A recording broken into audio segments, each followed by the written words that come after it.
Are you ready to take your business to the next level?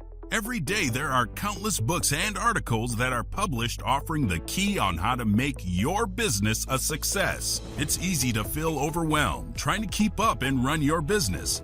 That's why Deb Creer created the Business Power Hour. Keep up on the latest trends, best practices, and techniques for how to make your business a success. Let the Business Power Hour do the heavy work for you. Good morning, good morning. I am Deb Creer, and I am passionate about giving professionals the tools that they need to make themselves and their businesses as successful as possible. And I got to tell you, I'm really excited about today's guest because we're going to be talking about memory and how to improve it. And this is a tool not only that's important for business, but everyday life, right? How many times have you walked up to somebody and gone, don't remember your name? Or, there's something that comes up and you can't remember it, all of these various things. And, or if you've, like my husband's family who has a lot of kids, couldn't always remember who the kids were. But, we always are having issues with our memory. And so today we're going to be talking to Chester Santos, who is the International Man of Memory, and he's going to help us with tips and techniques to improve our memory. So welcome, Chester. Thank you. Thank you for having me, Deb. Great. Well, let me tell people just a little bit more about you. And this is one heck of a bio. So U.S. memory champion Chester Santos, the International Man of Memory, is the world's leading memory skills expert and founder of memoryschool.net. His memory building tips have been featured on, and here goes all this impressive, CNN, ABC, PBS, NBC, CBS, BBC, and the Science Channel. He's been quoted in the New York Times, Wall Street Journal, San Francisco Chronicle, Washington Post, and Time magazine. Oh my. Chester has presented in over 30 countries with speaking credits that include TEDx, talks at Google, and the International Festival of Brilliant Minds. So, like I said, oh my gosh, what an impressive resume. But what it does is it make me think, how do you, Chester, how did you even discover that this is something that you were not good at, not great at, certainly not average at, but absolutely fantastic at? So, Deb, it actually all started with me just randomly flipping channels one night. I happened to catch a segment on ABC's 2020, that evening news program. Mm-hmm. They had a segment on the United States National Memory Championship, Mm-hmm. and it sparked my interest when I saw it because growing up, I often got the comment from people. People would often say to me, wow, you have a really good memory. Mm-hmm. So when I was watching the segment on the U.S. Memory Championship, I thought, well, people say I have a good memory. Maybe I can do well in this competition. Right. But when I looked into what the best people in the country were scoring in various events, Mm-hmm. memorizing decks of cards, hundreds of names, hundreds of numbers perfectly in just a matter of a few minutes, Mm-hmm. I quickly realized that although I probably did have a very good memory above average, I was nowhere near that level. Mm-hmm. So that's when I started doing a lot of research into, all right, how can I dramatically improve my memory from Mm-hmm. where it's currently at? Based on the research I was doing, I experimented with a lot of different techniques. I found what seemed to be working best for me personally, Mm-hmm. stuck to training myself in that subset of techniques until eventually I did manage to win the United States Memory Championship. And since then, I've gone on to spend it's been 12 plus years at this point, training other people around the world in the subset of techniques that I feel can benefit them the most in their career, in their personal life, and also to help their kids or grandkids out to do better in Mm-hmm. school. I've given presentations now in more than 30 different countries for Mm-hmm. various types of organizations. I'm really confident that anybody out there, everyone, no matter your background, you are capable of developing Mm-hmm. a powerful memory with the right techniques, and this can help you to be more successful. Great. Now, is this something, so, things that you have memorized, do they stay with you for a short period of time or forever? Yes, good question. So with these types of techniques, you will find that automatically you're going to be remembering the information much more long term Mm-hmm. than you would with other strategies Mm-hmm. in terms of committing things to memory. Because with the techniques that I've mastered over the years and that I teach people in my programs, we are activating many different areas of the brain, Okay. and you're building extra connections in your mind to the information, so automatically it will stay there more long term. Mm-hmm. In addition, you will want to combine the types of techniques that we'll talk about today with something called spaced repetition. Mm. So that is reviews spaced out over time as Mm-hmm. opposed to cramming, which most people do. So Right. You know, the old reviewing college something, test time. Mm-hmm. yeah, reviewing something 20, 30 times today will get that into your memory, but only in the short term. So Okay. you might be able to remember it later today, maybe tomorrow, but then it just Mm-hmm. will completely vanish Mm-hmm. from your memory. The better way to do it is space out those reviews over time Ah. in conjunction with the types of techniques Mm-hmm. that we'll talk about today. And you want to learn how to do this in business, because when you can remember presentations, facts and figures to better demonstrate your Mm-hmm. expertise, to actually show that you know your stuff, Mm-hmm. people are going to have more confidence in you Mm-hmm. and your abilities. You're more impressive, more memorable to people in the business world. Right. And a lot of times those are things that you learned weeks, months, maybe even years before. So just cramming it into your brain right before, say, an important meeting really isn't going to help. It's not effective for long-term memory, no. Right. You know, and I used to do the cramming thing, especially when I was in college. You know, you get the notebook out because I was pretty good at taking notes. Hmm. And I would look at, you know, I'd flip through, I'd look at my notebook right before I went in, and I could remember not just the context, but actually I could see the page in my mind, you know, and so I knew, okay, well, the fact of on whatever was about a third of the way down the page, and I'd see it that way. But you're right, 20 minutes after the test, it was gone, you know, because it was just caught in that short-term memory. And then the second I didn't have to remember it anymore, I didn't.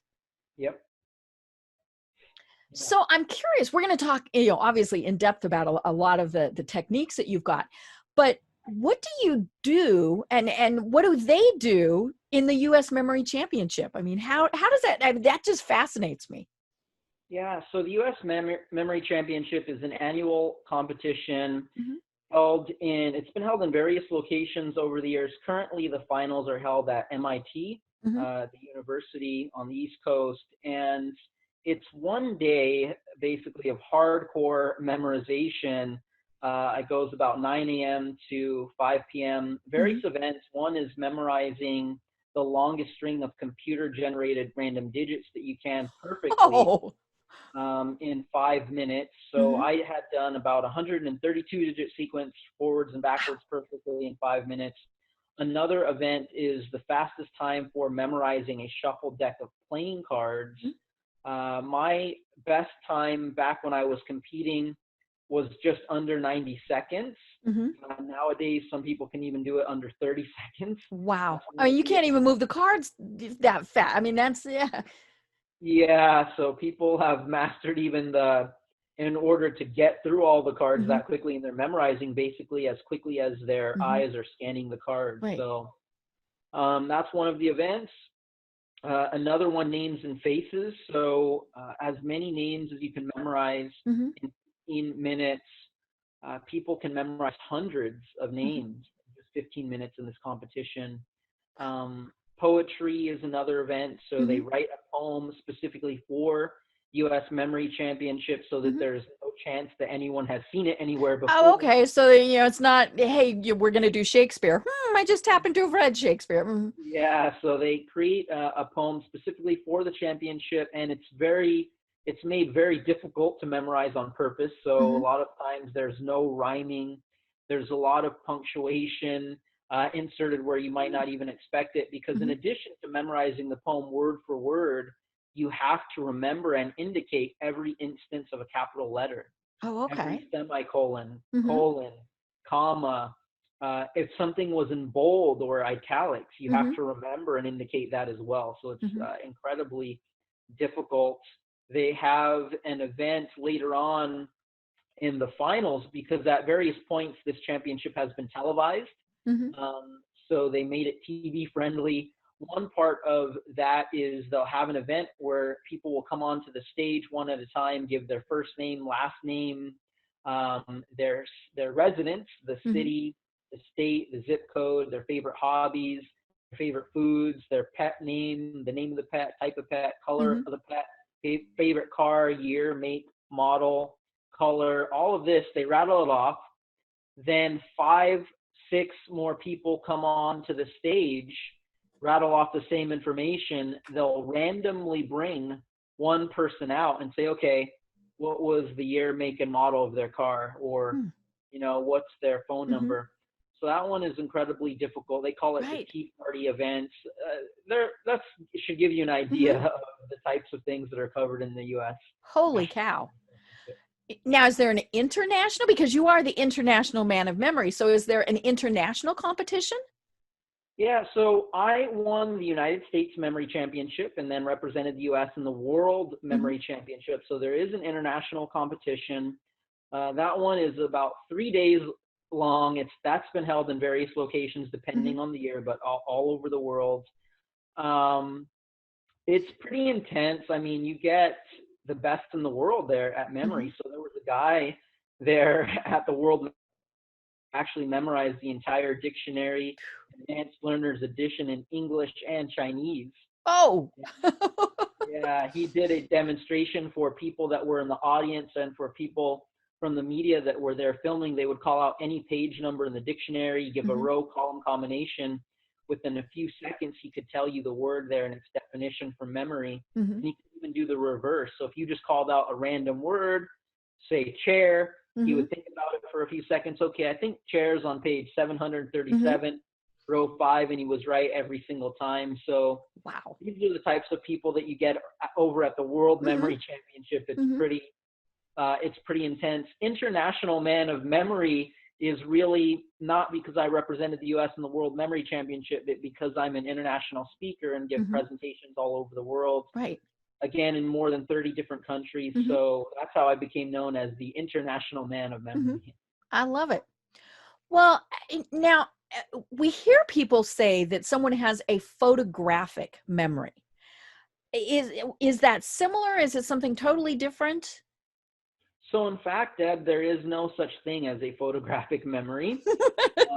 It is just a term that we throw around. We all throw that term around a lot Mhm. and apply it to someone that has a really good or very Right, because impressive. we're assuming they see the image, like I said, they see the page, things like that. Yeah, so what you described in terms of what you were doing when you were studying and what some people describe, you have a very strong visual memory, Mhm. but it just isn't a truly photographic memory. So Right. there is. So in the media, in movies like Good Mhm. Will Hunting and A Beautiful Mind, it's depicted almost like a superpower, this Mhm. idea of photographic memory. But there has been research done to prove that it doesn't truly exist. I'll give you a couple of quick examples. Mhm. One, they will test someone in various ways that has a really good memory. When they're not expecting it, they will just give them a random grid of numbers. All right. They'll Ah. say, memorize the Mhm. grid. They say, please recall a row from that grid from left to right. They will record how long it takes the person to recall the row. Hmm. They'll say, great job, Mhm. impressive. Now please recall for us a row from that grid diagonally. Oh. Now, there are the same number of squares Mhm. diagonally as there are going across. If Mhm. it were truly a photographic image that they were pulling up in their Mhm. mind of the grid, you would expect the recall time to be approximately the same Mhm. as Right. when they're recalling Because they're left to right. seeing the image as opposed to the Yes, characters. but the recall time is always much greater. Mhm. So what this proves is that when someone is recalling that, they are not just pulling up a photographic Mhm. image in their mind of the grid. There's some other way that they have powerfully encoded that information into their memory, Mhm. but it isn't a photographic image. Another experiment, they'll test someone in various ways when they're not expecting it. they will just give them a random splattering of dots on a page. That random splattering of dots has no meaning. It forms no picture whatsoever. They ask them to reproduce that. No one has ever been able to do that. So what that proves is, again, is when someone has an extraordinary ability to remember things, they have some sort of method that they're using. Right. They have some sort of technique, but it isn't just a photographic image. Nobody can just take a mental snapshot and perfectly reproduce that. It is not how it's depicted to us in movies. But again, we throw that term around. A lot of people say that I have a photographic memory. I went to Berkeley and did well with very little study time, and people would say, wow, you must have a photographic memory. But it was not about that. I just had, powerful strategies, effective techniques that I was using. Right. Okay, well, let's talk about some of those techniques, because I think probably everyone struggles a bit with their memory to some degree. And I was sharing before we started the program, I've had quite a few surgeries in the last 5 years, so a whole lot of anesthesia, which is probably killed a brain cell or two, and then I'm just getting older, but I think that's also become in some ways an excuse. I don't remember that, because, as opposed to actually forcing myself to remember it or even thinking about it. And then I tell people, there's just so much up here that some of it just gets shoved out. There's no room to do that. And so I think, I'm not alone. Many people come up with a lot of excuses to not remember. And that's really in many cases what it is. It's an excuse. I tell people I can't remember names. Well, because I think I can't remember names, I can't remember names. I've talked myself into that. But, you've got three main principles to really help people develop powerful memory skills. So let's go through those and get rid of all of these silly excuses that we have. Yeah, I want to touch on the excuses just very quickly, and then I will get on to the main principles of improving your memory. Really, you hit the nail on the head there. They all really are just excuses. Really, anyone can develop powerful memory, and I think your listeners will realize that as we get into the principles and the some interactive exercises. And there is no such thing as filling up your head with information. So, It's not a computer hard drive that there's only a certain space. Not at all. And I hear people use that excuse quite a lot. Oh, I don't want to fill my head with this. I want to save space for something else. But in fact, that's, I think, an excuse to be very wary of, because you're actually going to be hurting your learning and memory in the long run, because learning and memory always comes down to, no matter if you're going to use the techniques that I use that we'll talk about today or any other strategy for memory and learning, it's always going to come down to creating a connection in your mind between something new that you are trying to learn and something that you already know. Okay.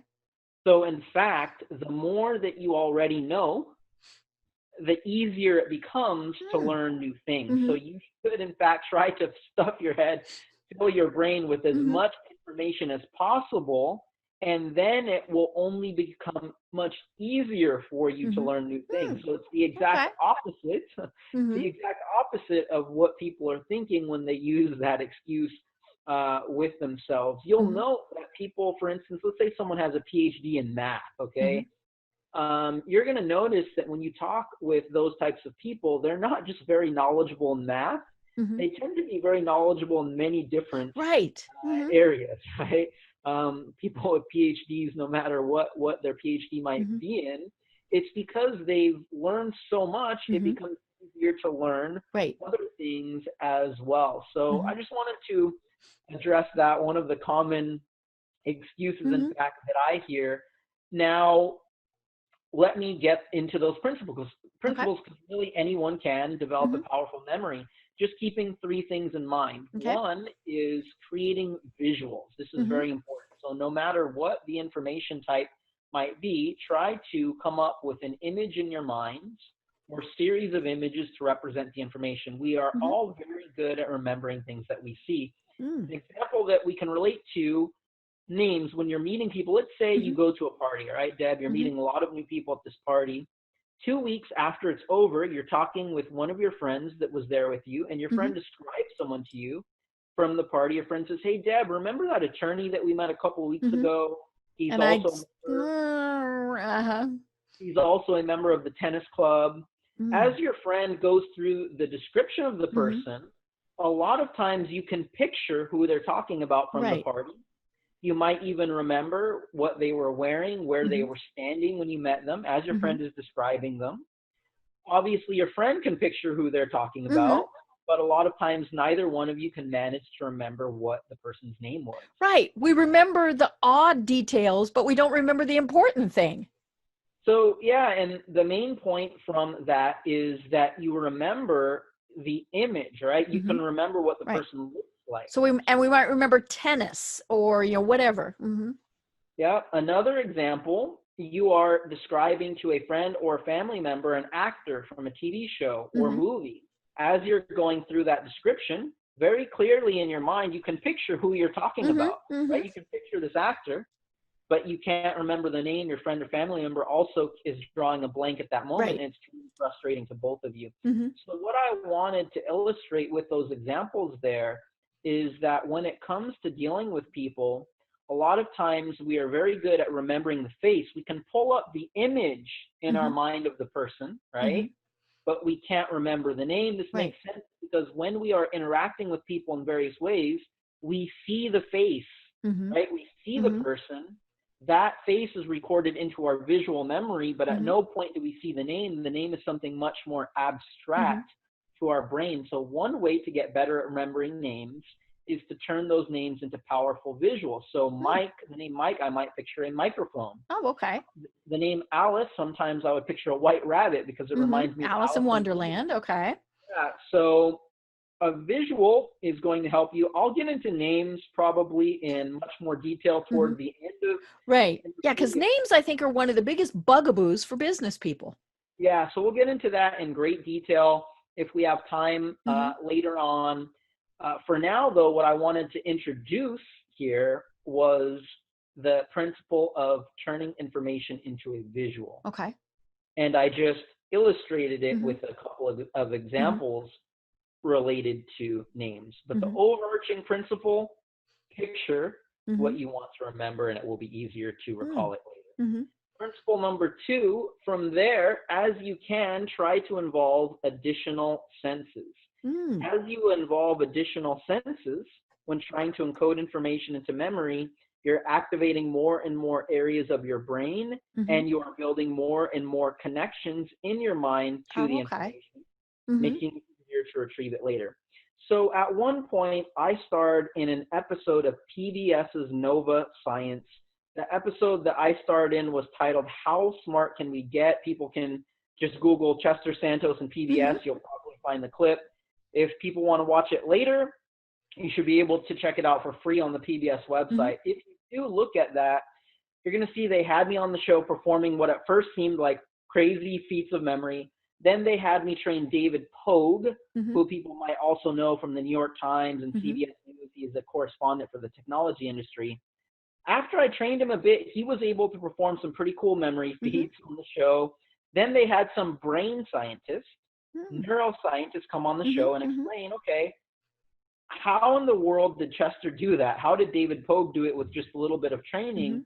And these brain scientists confirmed that it's because with these memory techniques that I've mastered over the years and that people will learn about during the interview today, what's happening is we are recruiting extra areas of our brain, areas of the brain that most people would never involve when committing things to memory. With these techniques, we're recruiting more of the brain to help us, so it becomes so much easier to remember. And part of this is learning to utilize additional senses in order to activate more of the brain. So that was the second principle, more senses.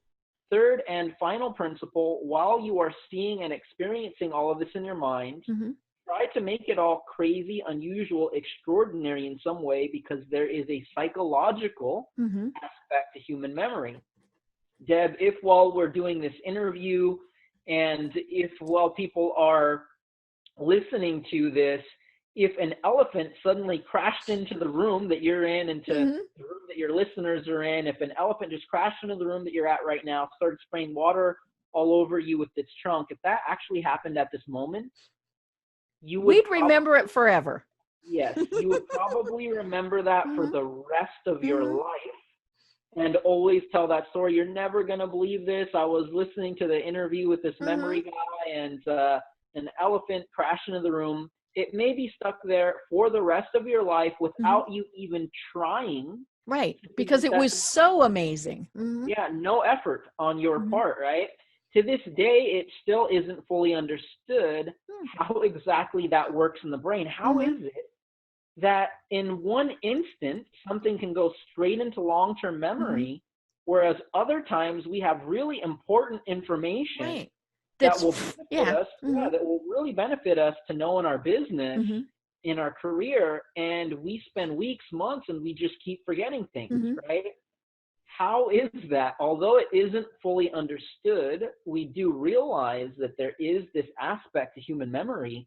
Realizing it, we can harness it, take advantage of that, Mm-hmm. and apply it to things that would be very useful to remember. Facts Mm-hmm. and figures to better demonstrate your expertise in your field, right? Mm-hmm. Presentations, Mm-hmm. foreign language vocabulary, exam, training material. There are so many benefits because memory, again, is fundamental to learning. It's a Mm-hmm. fundamental part of learning. So when you improve your ability to remember, it's going to have a positive impact on Mm-hmm. multiple areas Right. of your life. Mm-hmm. So that's an important principle. When we combine the three things that we just talked about, visualization, Mm-hmm. utilizing additional senses from there, and you use your creativity and imagination to make it all Mm-hmm. strange, extraordinary in some way, the second you put those three principles into practice, instantly it becomes easier to remember really Mm-hmm. just about anything at all. Cool. Cool. Well, let's try it. I know we want to try an interactive exercise with me. So let's see how I can do with this. Cool, yeah. So we're going to keep those three principles in mind and Okay. now apply them toward trying to commit to memory very quickly here, a long random list of words. It's going to be monkey, iron, rope, kite, house, paper, shoe, worm, envelope, pencil, river, rock, tree, cheese, and dollar. Now, don't worry, I know. I got monkey, iron. Yeah. You're above average there, actually. A lot of people wouldn't even remember the second word. A lot of times when I recite that list of words to live audiences, I get people looking at me like, Chester. All right. They totally freak out right away. Yeah, Mm-hmm. they're like, Chester, you're crazy. There's no way I'm going to be able to remember that. Mm-hmm. Not unless you give me a lot of time to do it. But Mm-hmm. in fact, Deb, you will have this and your listeners will have this all down perfectly forwards and backwards with only about 3 minutes of study time. Oh. And without any further review at all, Mm-hmm. even a week from now, a couple of weeks from now, people will still know this forwards and backwards. Mm-hmm. I get people emailing me even months later wanting to show me that they're so They amazed. remember monkey, iron, yeah. Exactly, because they just can't believe Mm-hmm. that it locks so solidly into memory Mm-hmm. after just a few minutes. So we're going to give this a try. The Okay. key here over the next few minutes, Deb, is to just relax. Okay. Have fun with it, okay? Don't really stress over this. It's not a test. If people go to my website later on and they check out, I have a 2-minute video with some of my media clips. They'll see me on CNN, and during that interview, I'm smiling, I'm Mm-hmm. giggling as I'm memorizing a half deck of cards Mm-hmm. in just 2 minutes during the commercial break. People, if you're smiling and giggling during this exercise, it's a good sign you're going to remember the words. So just that's a key to this, all right? Okay. Shift your approach. Make this a fun exercise Mm-hmm. rather than something difficult Mm-hmm. and boring to do. So I want for you to visualize a monkey because that was the first word. Right. Right? Just see Mm-hmm. this monkey is dancing around. Mm-hmm. The monkey is making monkey noises. Woo, woo, woo, woo. Whatever monkey would sound like. I'm Okay. working on the monkey impression. The point here is to see and hear the monkey. Mm-hmm. Right. Mm-hmm. The monkey now picks up a gigantic iron. Okay. Because that was the next word. So just Mm-hmm. see this monkey is dancing around with this giant iron. You can just see it like a movie or cartoon playing in your head. Visualize that. The iron starts to fall, but a rope attaches itself to the iron. maybe even feel the rope. Maybe it feels sort of rough, all right? Really interact with it. You feel that rope. You look up the rope, you see that the other end of the rope is attached to a kite, and it's flying around in the air. Maybe you reach up and try and touch it, but it's just out of your reach, that kite, okay? The kite now crashes into the side of a house. Really see it smash into the house. Picture that as best you can. You notice now that this house is completely covered in paper. For some strange reason, it's covered in paper. Paper was the next word I had given you. Again, the key, just try to play through this in your mind as a little story happening. The paper's there. You notice out of nowhere, a shoe appears out of thin air. It starts to walk all over the paper. Really see that shoe. The shoe smells pretty badly, so you decide to investigate and see why. You look inside of the shoe and you find a little worm crawling around inside the shoe. Really see that smelly worm. The worm now jumps out of the shoe and into an envelope. Maybe it's going to mail itself or something. I don't know. Envelope was next. A pencil appears out of thin air magically, and it starts to write all over that envelope. Maybe it's addressing it. I'm not sure. Just see that pencil. The pencil now jumps into a river, and there's a huge splash like you would never expect when it hits the river. The river, you notice, is crashing up against a giant rock. Picture that. This rock flies out of the river, and it crashes into a tree. Really see it smash into this tree. Visualize that tree. The tree, you notice, is growing cheese. You probably haven't seen a tree like that before. This one is growing cheese. And out of each piece of cheese shoots a dollar. Okay, the last word is dollar. So just see a dollar come out of the cheese. That was it. Some people at this point would already be able to recall all of the words pretty easily by just going through the story in their mind. But I'm going to go through this very quickly one more time in about 20, 30 seconds and just replay through this story. So we've got the monkey was dancing around with what? It was an iron. An iron. What then attached? It was a rope. A rope. The other end of the rope was attached to the kite. Kite crashed into what? It was the house that was made of paper. Paper. What walked on it? A shoe. And then we had a worm. The worm jumped into the river. The envelope. Oh, the envelope. And then the pencil. The pencil wrote on it. Then the pencil went in the river, and the river hit the rock. The rock hit the tree. The tree had cheese, and the cheese had a dollar. You got it. So now, you already pretty much had it down there, Deb. I'm going to have you try to recall those words completely on your own by playing through the story in your mind. And I encourage your listeners to just give this a try as well and see how they do. Each major object you see in the story should give you the next random word. Go ahead. Okay, so I'm going to close my eyes so I can see the story. Okay, so monkey, iron, rope, kite, house, paper, shoe, worm, envelope, pencil, river, rock, tree, cheese, dollar. Excellent, Dad. That was very impressive. Awesome work. And I saw it the entire time. Awesome. That was really nicely done. And under pressure too, I just put you on the spot there. I know. And I promise, for everybody, I did not write anything down. This was, nope. This was just my little brain. Yeah, I can see you just looking straight into the camera for the interview. So you're definitely not looking at anything. Super impressive. Now what I want to have you attempt to do, and your listeners can give this a try as well. Try to do that backwards. Try to give me the words backwards by simply going through the story in your mind in reverse. Okay. So we got dollar, cheese, tree, rock, river, pencil, envelope, worm, shoe, paper, house, kite, rope, iron, monkey. Very nicely done as well. Backwards. I got it. Deb, yeah. So go back even. Let me have you go from the pencil. What's next backwards? Okay. So which way am I going from the pencil? Backwards. Backwards. Pencil, envelope, paper, no, worm. Pencil, envelope, worm, shoe, paper, house, kite, rope, iron, monkey. You got it. And no matter where I give you, so if I just gave you a random word from within that series and I asked you to go forwards or backwards, you would be able to do it. Because I'm playing that story. Yeah. So you've really powerfully encoded that set of items, this information into your memory. Now, we are, and I'm sure your listeners got a 100% or close to it, if not 100%.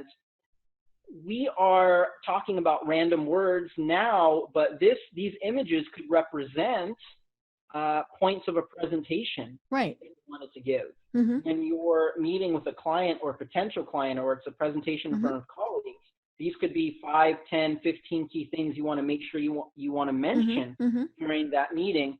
I'll get into how this applies to more than just random words later on, but we learned something called the story method, okay?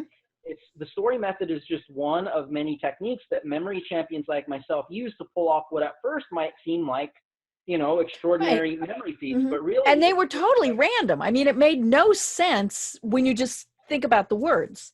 Yeah, it's completely random. They are not at all related to each other, but you created this story to connect them all and powerfully encode them in your mind. There's nothing different at all about my brain compared to everyone else's. I've just learned these types of techniques that are powerful and effective. I've put in the training and practice. Again, everybody listening to this interview today, everyone is capable of developing a powerful memory. And in today's business world, more than any other time in definitely the last few decades, there is an opportunity to set yourself apart when you have a powerful memory. So now more than ever, you're going to stand out, be more memorable, more impressive to people in the business world when you have a powerful memory, because we are living in an age of, sometimes I call it dangerous digital dependency. Right. And with, the average person can't remember much at all, or at least they won't remember much at all. They're really and that I think is a key, is we don't make ourselves do it. How many times have we gone to a presentation and the person reads their own PowerPoint slides?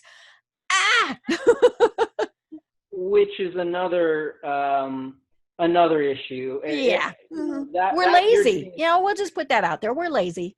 Yeah, you're giving a specific symptom there of the digital dependency, and people are, I give presentations around the world, but sometimes even, there can be famous professors at this conference, but their review from the audience might not be the best because they were just like, here's slide number 1 on my research, here's slide number 2, and they're just reading it, or they have a bunch of charts that are putting people to sleep. So you're going to be a more effective, more persuasive speaker when you're able to minimize the amount of notes, and I'll get into how you can do that later on. But what I was talking about was the digital dependency in general. And, and you gave one example. Another example, phone numbers. So nowadays, you give somebody one phone number and they feel completely paralyzed. They cannot do it. Whereas, when I was growing up, not only did we all know everyone's, the phone number of friends, family members, my parents would also give me emergency numbers that they felt were important for me to know.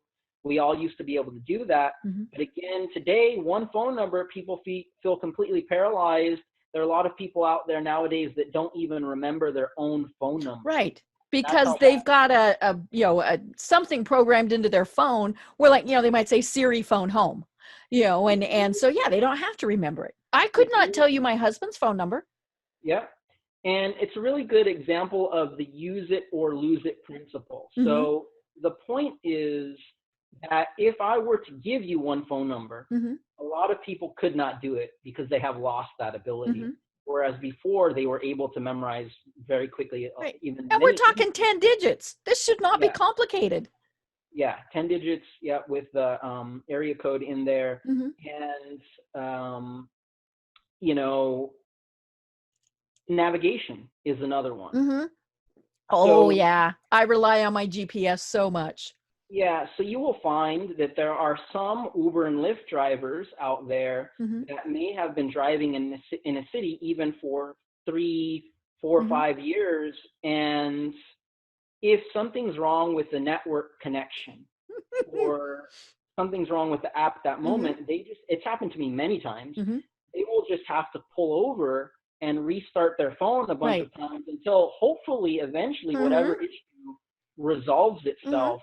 And this applies to even just basic, I've had people say, take me to the civic center. So common landmarks in that city, they won't learn them even after many years of driving. So it's a good example again of what happens when you when you turn off your brain completely and you become 100% dependent on technology, digital devices. So we are definitely in an age of, I sometimes call it dangerous digital dependency. It is.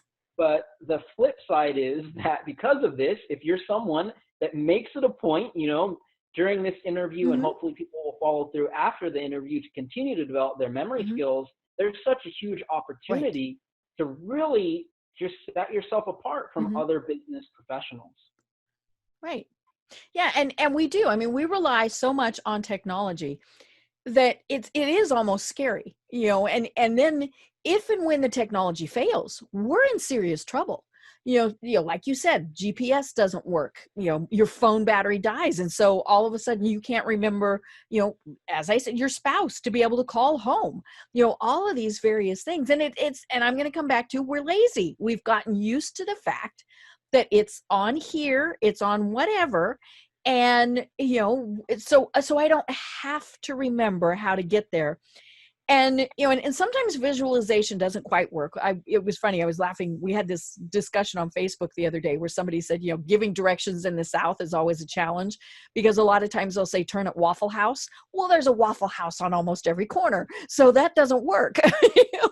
But yeah, it's just we have gotten to where we, as you said, we don't use that part of our brain anymore.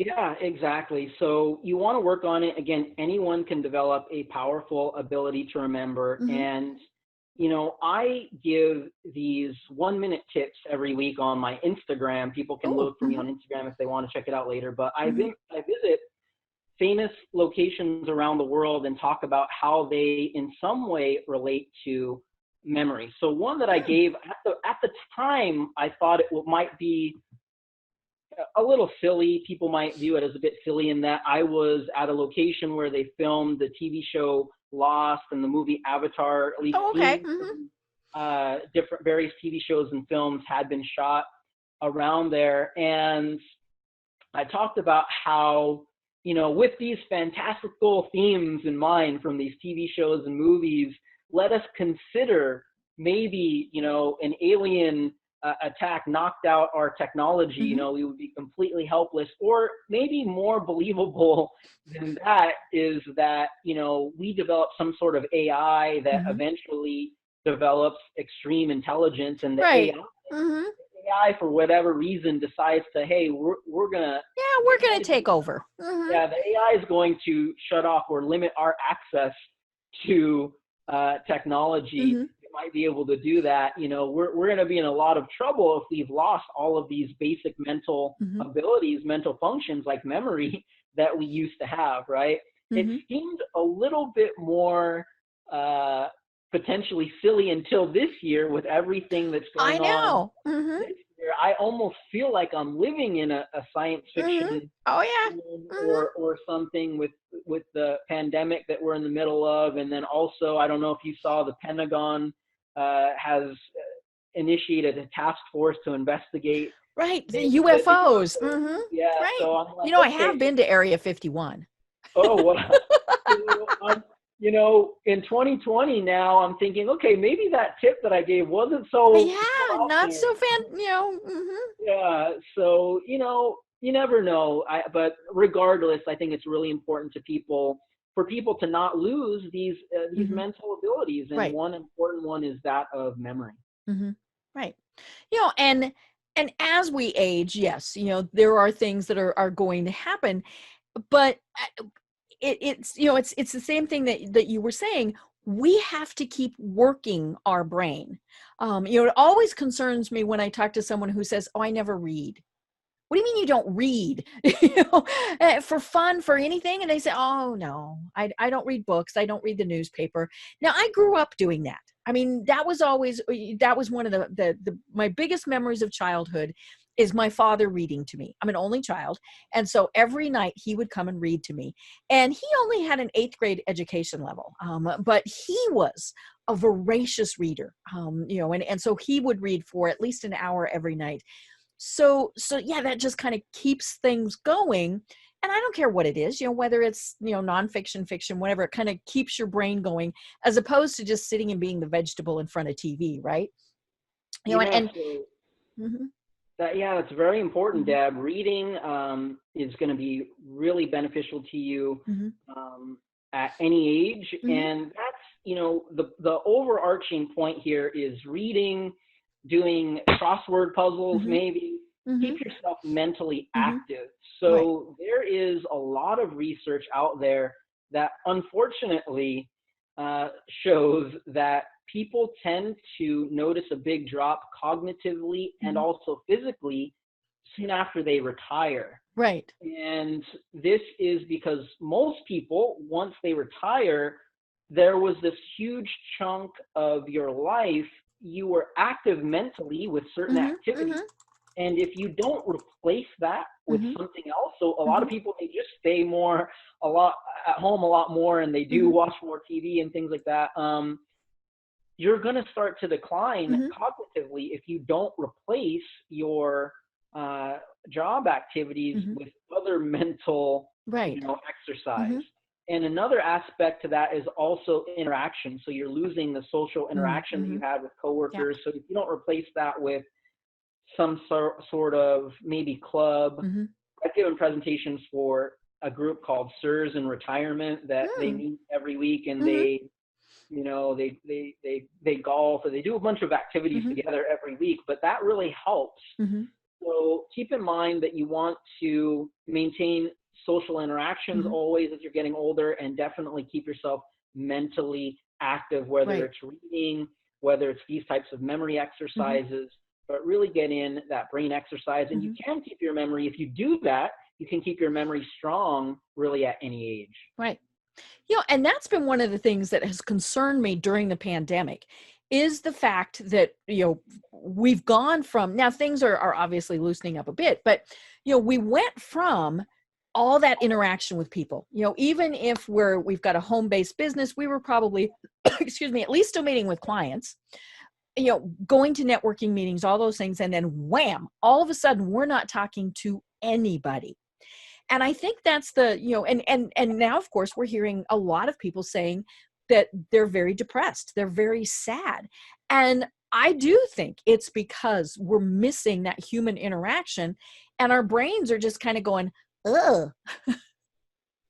Yeah, absolutely. So it really isn't a normal situation for human beings. Hmm.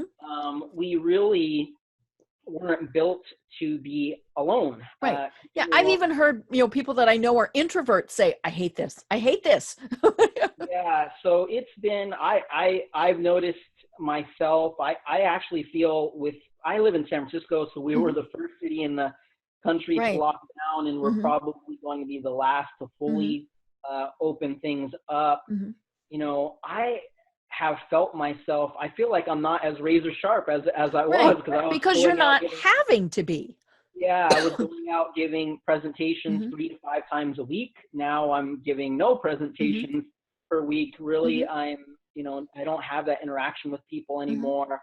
Uh, right now, I'm trying to adjust by doing these things like this, Hmm. podcast Right. interviews when I can. So I Hmm. appreciate you having me on your Hmm. show to get my message out to people. But yeah, the lack of social interaction, I think, has affected me Hmm. cognitively. Also, I started to experience some things. I had to go to the doctor, whereas I've never had any issues. I'm still Hmm. thankfully on the younger side, Hmm. but the doctor said maybe it's from, just being in one position all day long, Ah, sitting on the okay. couch all day Hmm. long, Yeah, not moving because we're around used to getting up, as much. walking around, doing all It sorts of could have things. Hmm. caused a problem with my neck, and Hmm. they have some theories as to what was going on with me. But the point is, it is not good for your cognitive Right. uh, Right. function, or Hmm.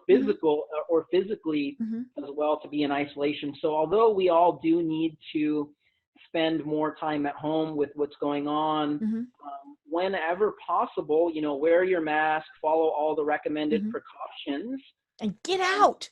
yeah, be as safe as possible, but Hmm. try to get out and get those interactions in Hmm. really as you can. I didn't notice this, but on the San Francisco public health department, with the stay-at-home orders, they actually put a warning about the dangers of isolation and lack of social interaction. Interesting. I didn't realize that. So it's something important to keep in mind during this this unfortunate pandemic going on.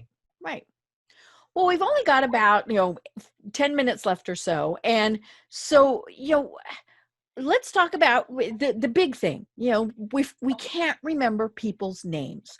We might have even gone, and now of course we haven't seen them for months, but we might go to the same networking meeting with them every month. It might be a client. Eek, that's horrible to not remember a client's name. But so and the funny thing is, I mean, I know people who really can remember everybody's name. That's just one of those things. Now, I'm pretty good at a face. I can remember if I've seen you and met you, but there are times where the names are just gone. So let's really walk through, some of the tips that you've got for remembering people's names. Sure. So, Deb, I talked about the visual earlier. What you want to do is combine that with 4 simple steps that anyone can put into practice right after they listen to this interview today. So step number 1, from this day forward, whenever you're introduced to someone, make it a point to immediately repeat their name and shake their hand if you can. Okay. So if you're introduced to bump elbows. or nowadays bump elbows. Yeah. So, if you're introduced to someone named John, just nice to meet you, John, or pleased to meet you, John. It sounds obvious. I know that sounds pretty obvious probably, but a lot of times when we're introduced to someone, our mind is all over the place. We're thinking about all sorts of other things. Yeah. What's for lunch? Oh, I saw. Blah, blah, blah, blah, blah. Yeah, we don't pay much attention to the name. So that first step forces you to pay attention for at least 1 second.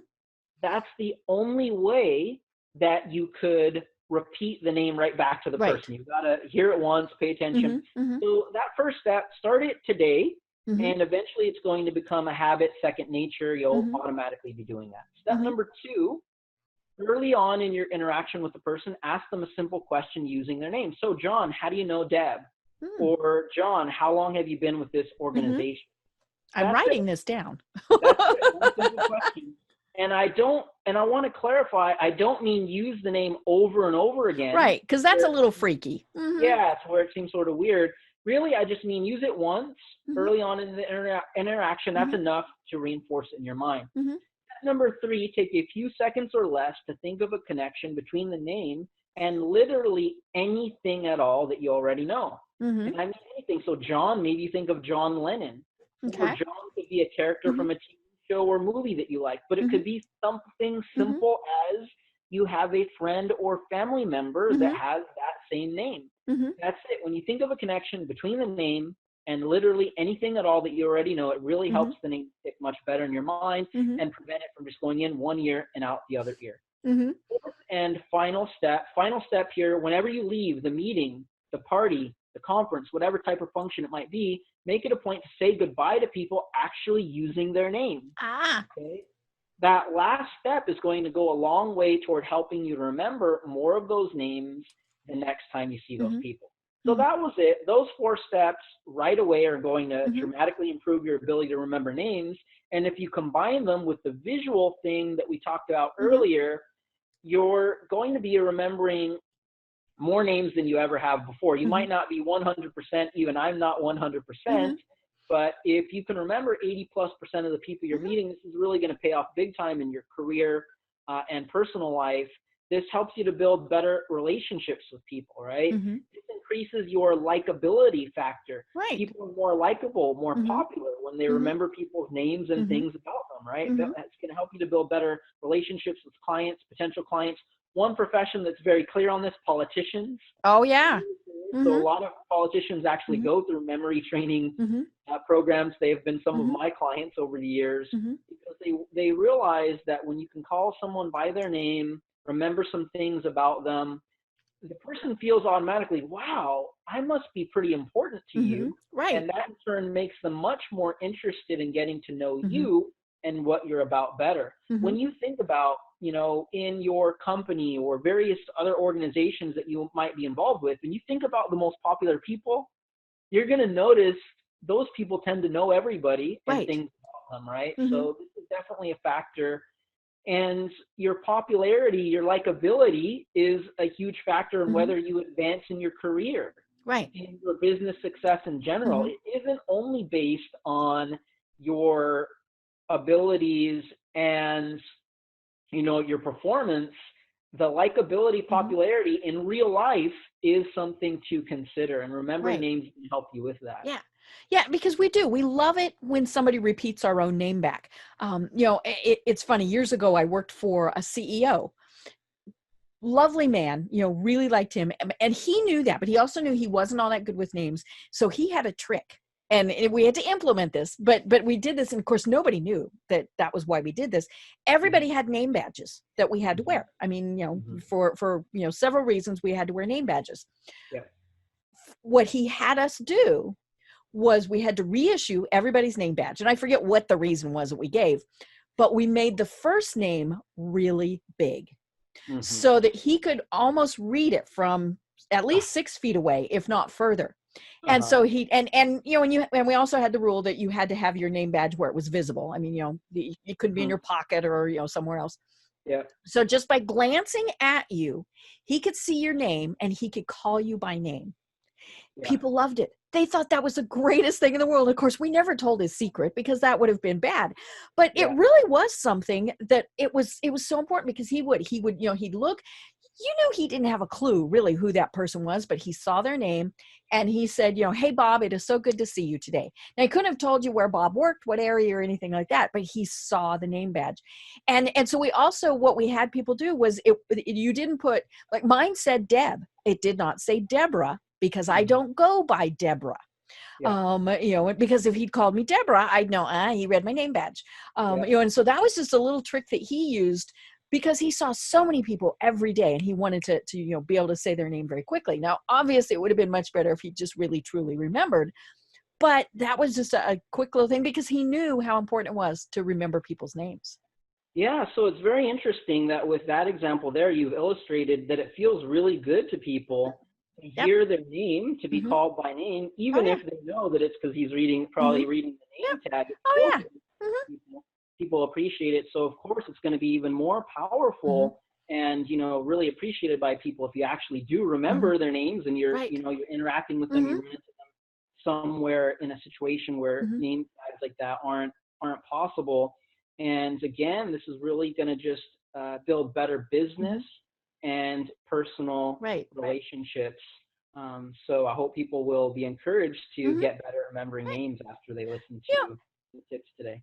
And since we're not going out and seeing people now, what I've started doing is when I'm watching TV, I try to remember the actor's name. Who is that? And at least their first name. And, and so that's starting to trigger that also. Again, kind of keeping that brain muscle working. There you go. That's exactly what it is. You need to keep that muscle working, keep that exercise for that particular task. In this case, remembering people's names. I've had CEOs hire me that wanted to remember the names of the employees, so that they could, once they learned the techniques from me. So in my, for instance, online memory school that I'll mention at the very end, I simulate introducing you to people. So I'll have people develop the skill in that way with just pictures, and then the audio gives you the name. But then the CEOs were later able to, go through the company directory, memorize the names, and then they got better, of course, as they were interacting with people in person as well. So it definitely is a skill that anyone can develop, and it's going to help you to build better relationships with people in general. Yeah. I remember I'm from Colorado. I'm in Atlanta now, but I'm from Colorado. And when I was still there, that was when Peyton Manning became the quarterback of the Denver Broncos. And he actually had to live at the headquarters for a while because his family hadn't moved out, things like that. But it was very important to him that he know everybody who worked there, every level. So anybody from maintenance all the way up to team owner. And so he had them go through and put together a notebook that had their pictures, it had their names and a little bit about them. And then he went and he memorized it. But for him, one of the things, and I remember hearing an interview with him about why he did that. He said, everybody is as important to an organization as everybody else. Didn't matter if you were the owner or if you were the janitor, you're just as important. And so for him, that was a big part of it. He was treating them, as equal and all of those things. And basically he was just remembering their names and a couple little factoids about him. I mean, he was, clearly very intelligent with all of this. But yeah, I mean, that was, and I think that's important for business owners to remember, is you're never quite sure, is that the janitor? Is that the business owner? I'd better remember their name. Yeah, definitely. So I hope that, business owners, entrepreneurs, executives that might be listening to this interview will, make it a point to work on remembering people's names. Of course, these types of techniques will make it much easier for you to do that. I hope people realize that the types of principles that we talked about, that interactive exercise, again, it won't just apply to random words. We didn't have time for another exercise today, but I just wanted to point out that monkey can represent something broader. It could represent a point of a presentation, maybe. You'll learn how to build mental note cards. Actually, let's try it. It'll take about 1 minute if you think okay. Time. So I think it's important to introduce this concept of mental note cards or mental cue cards. So this is something I covered, and I was a speaker over at Harvard University for their graduate students, and also for SAG-AFTRA, the actors. The Actors Guild. Yeah, so I covered this concept there to help them with their lines as well. So mental note cards. Just visualize in about 30 seconds to 1 minute giant machines, Deb, and people follow along that are listening. Visualize giant machines. These giant machines are smashing up a huge pile of gold and silver, right? See these giant machines smashing up a huge pile of gold and silver, rising up, vehicles rise up, shooting out of the windows of the vehicles. You see medicine shooting out of the windows, see that medicine, and exploding out of the medicine, oil. Maybe black petroleum oil is easiest to visualize exploding out of the medicine. I'll run through that again. You'll just review that little mini story. So we have the giant machines. We're smashing up what? Gold and silver. Gold and silver. What rose up? Vehicles rose up. What shot out of the windows? It was medicine. And what exploded out? It was oil. So Deb, try to recite those items back to me, and then I'll explain what we actually mean. So we've got machines, gold, silver, vehicles, medicine, oil.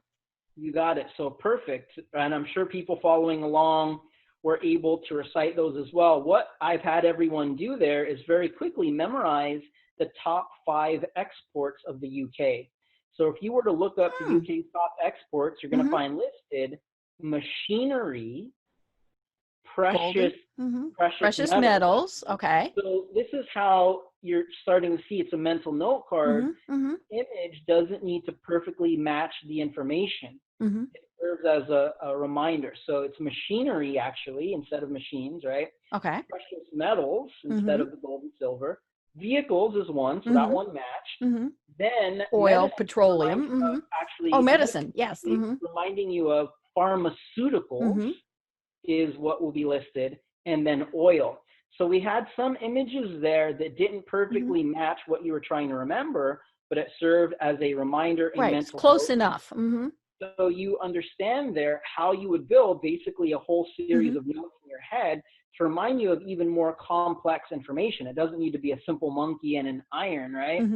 When you meet with clients, potential clients, you are so impressive when you can list off these 5, 10, 15 key things that you learned about their company, or 5, 10 key things you learned about their competitors or their new product lines.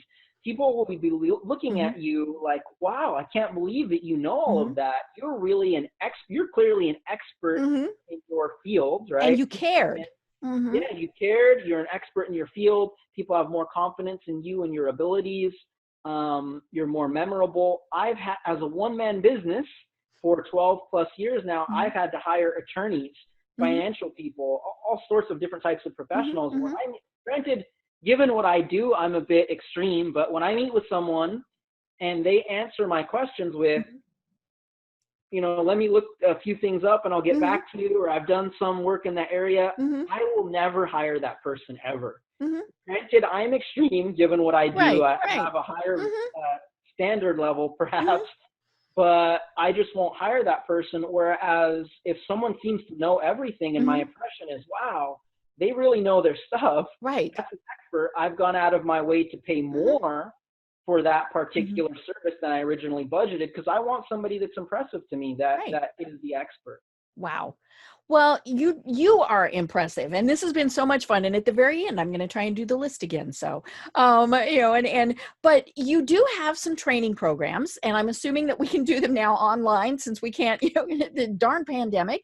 But tell us a little bit more about your programs, and then how we reach out to you and contact you.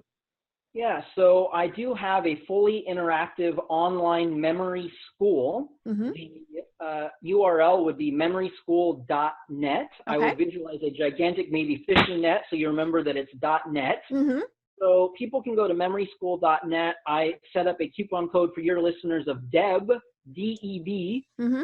DEB is the coupon code. That will allow the first 50 people that use coupon code DEB to get started at memoryschool.net without paying the enrollment fee. So there's Cool. usually Well, thank you. usually an initial $200 enrollment Mm-hmm. fee to get immediate access to core training, which is Mm-hmm. memory improvement in general, facts that contain figures, Mm-hmm. formulas, number information, the simulated introducing to people, being introduced to people. So the names portion, presentations, foreign languages, exam training material. There's a whole advanced training Mm-hmm. program. Mm-hmm. There's ongoing training every single month as Cool. well. So you will get instant access to that. And then there's just a $40 fee for each month of access and ongoing Okay. training. Great. I love it. And again, that's memoryschool.net. You got it. Perfect. Well, Chester, this has been great. This has been so much fun. Okay, so let's see if I can do this. So monkey, iron, rope, kite, house, paper, shoe, worm, envelope, pencil, river, rock, tree, cheese, dollar. Perfect. 100%. That's very impressive. And I think, even weeks from now, you'll still have that down. And of course, if you want to remember it long term, you'll just space out your reviews as we Right. Yeah. In a couple days, I'll go, okay, now that list again was so. Yeah. And it takes about 30 seconds to just run through that story in your head, right? So it's really easy to do this stuff. I hope people will be encouraged to develop their memory skills to help them be more successful in business. I love it. Well, I'm Deb Creer. I've been having just an absolutely wonderful time talking with Chester Santos of memoryschool.net. And until next time, everyone have a great day. Tune in for our next program for even more trends, best practices, and techniques for how to make your business a success. The Business Power Hour, hosted by Deb Creer, is proud to be part of the C-Suite Network.